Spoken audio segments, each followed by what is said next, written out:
Hai, salam sejahtera. Kali ini saya akan kongsikan satu lagi resipi yang diolah khas untuk pengamal diet Atkins. Resipi kali ini sinonim dengan nasi kandar Penang. Iaitu telur dadar nasi kandar. Tetapi kita olahkan menjadi telur dadar kandar Atkins. Dah namanya telur dadar kandar Atkins, semestinya kita menggunakan telur. Untuk kali ini saya menggunakan telur ayam sebanyak 7 biji. Sebaiknya telur-telur ini perlulah dibersihkan kotorannya dan dibasuh terlebih dahulu. Kemudian kita lap dan ketepikan untuk seketika. Nak bagi telur dadar kandar Atkins kita ni sesedap telur dadar di restoran nasi kandar, bukan bergantung kepada freshnya telur semata-mata, tetapi ianya juga melibatkan penggunaan ramuan dalam penyediaan telur dadar nasi kandar tu. Jadi, untuk telur dadar kandar Atkins ni, kita perlulah menyediakan bahan ramuan seperti mengisarkan 1 pokok daun sup. Kalau tak ada daun sup di rumah tu, boleh je gantikan dengan daun bawang. Jangan lupa masukkan juga 2 sudu makan kisaran kunyit homemade, 1 sudu teh kisaran ketumbar homemade, 1 sudu teh kisaran lada sula homemade, 1 sudu teh kisaran jintan manis homemade dan 1 sudu teh kisaran garam masala homemade. Jangan lupa kisarkan dengan memasukkan 3 sudu makan minyak zaitun serta 1 cube stok ayam Atkins homemade.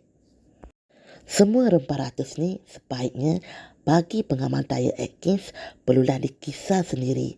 Elakkan penggunaan rempah ratus yang dijual di pasaran sebab kebanyakannya telah pun dicampurkan dengan tepung beras ataupun kisaran beras.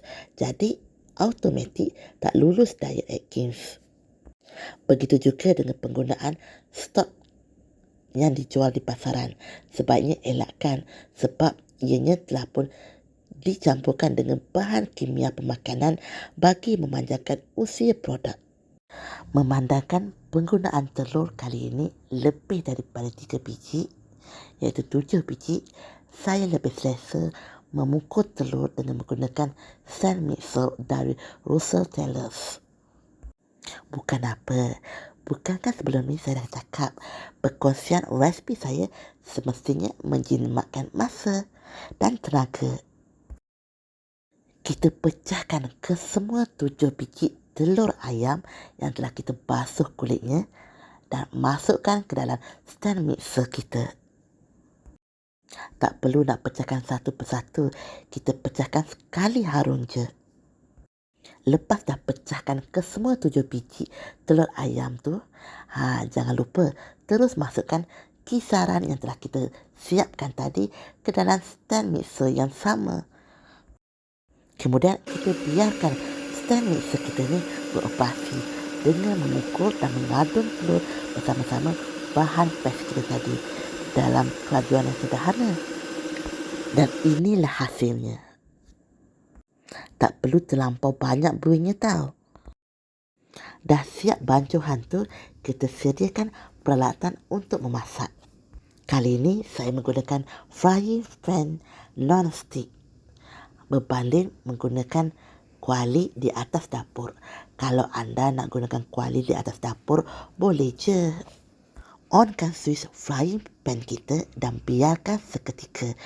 Bila dah panas, barulah kita sapukan minyak zaitun di dasar frying pan kita.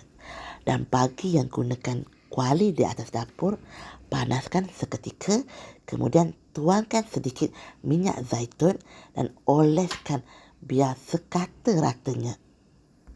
Kita biarkan frying pan atau kuali kita tu panas seketika sebelum kita tuangkan 1 sendok bancuhan telur dadar kandar Atkins kita. Cukup 1 sendok sebab kita tak nak telur dadar kandar Atkins kita ni terlalu tebal ataupun terlalu nipis ketebalannya. Bila nampak sedikit keras, kita masukkan hirisan bawang merah dan juga hirisan cili. Kan biasa kita tengok telur dadar, nasi kandar di restoran tu kebiasaannya memang akan ada hirisan bawang kecil ataupun bawang merah serta hirisan cili. Jadi kita masukkanlah. Bagi yang tak suka bawang atau cili, boleh je nak skip. Tapi ini kan resipi telur dadar kandar. Jadi kita kenalah tiru sedikit sebanyak. Bahannya selagi tak langgar peraturan diet Atkins. Untuk setiap permukaan, kita biarkan sedikit garing. Sebab ini kan telur dadar. Jadi kita nakkan lapisan untuk kedua-dua belah sedikit garing. Tapi jangan terlalu garing ataupun hangus. Untuk penggunaan frying pan non-stick ni, satu bahagian tu saya biarkan dalam 3 hingga 5 minit. Sebab macam yang saya cakap lah, saya nakkan sedikit garing. Di kedua-dua lapisan telur dadar kandar Atkins ni. Ingat balikkan selepas 3 atau 5 minit. Sebab kita nak kedua-dua belah adalah garing sedikit.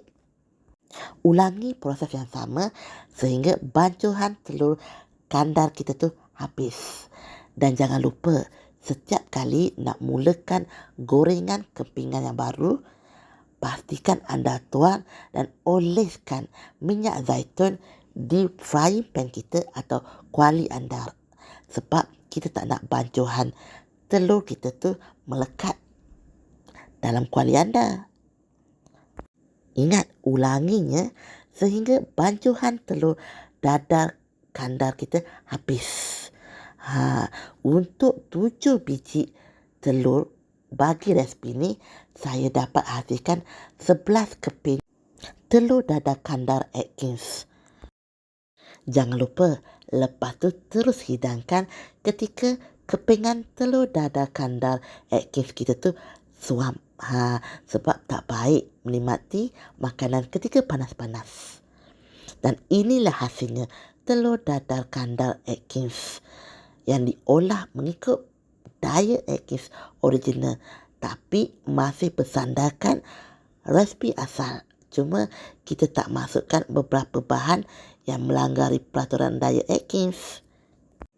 Untuk pengamal diet Atkins original, dalam menentukan penggunaan bahan-bahan masakan tidak melanggar peraturan diet Atkins, kita juga perlu menitik beratkan kuantiti makanan yang kita ambil. Untuk resipi kali ini, cukuplah kita meratah sekeping atau 3 keping telur dadar kandar Atkins. Selamat mencuba. Dan jangan lupa ubah persepsi fikiran anda bahawa pengamal diet Atkins original terhad menunya. Sebenarnya banyak resipi di sekeliling kita yang boleh diubah untuk pengamal diet Atkins original. Cuma kena tahu apa peraturan diet Atkins dan elakkannya. Dan juga tahu penggunaan bahan gantian. Jangan lupa kongsikan juga resipi ini dengan kawan-kawan dan juga ahli keluarga. Buktikan pada mereka pengamal diet Atkins original tak tandus idea.